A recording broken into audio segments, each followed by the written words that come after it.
210 Form 1 students at St. Augustine Secondary School were engaged through the Special Psychosocial Intervention and Educational Engagement Initiative.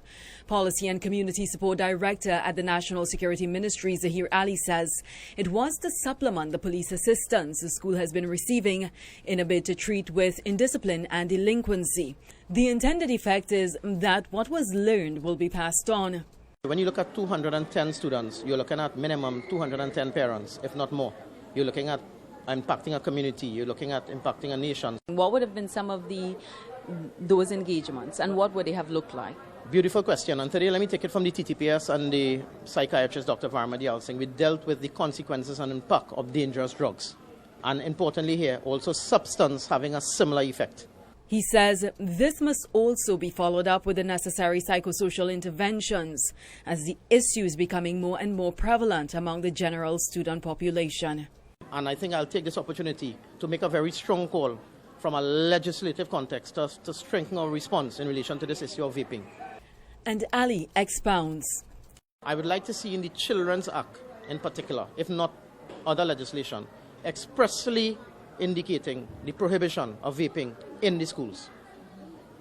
Secondly, when a matter of vaping comes onto the table, it should be properly investigated, and the reason for that is that the contents of the instrument that is used for vaping, you may be surprised that it's not only tobacco products, but may also be other products that may have a similar effect to a dangerous drug, if not a dangerous drug.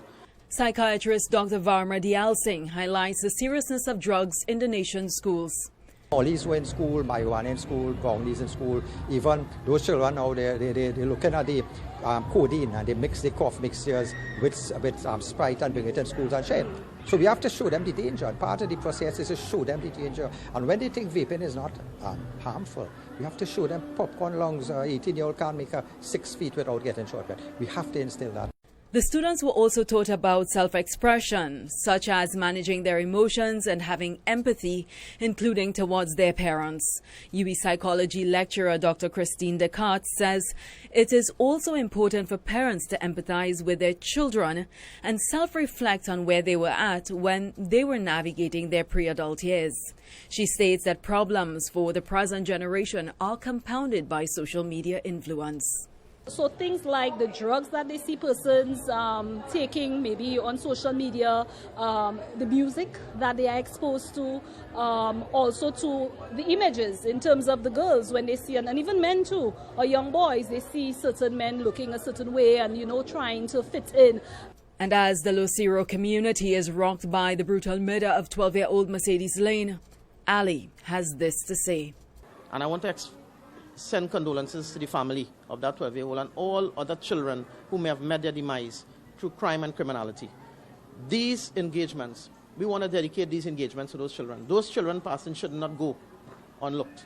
And we want to take this opportunity to ensure that we shape and mold the minds to ensure that we don't have persons who may have perpetrated that act. We don't have persons like that in our society. Alicia Boucher, TV6 News.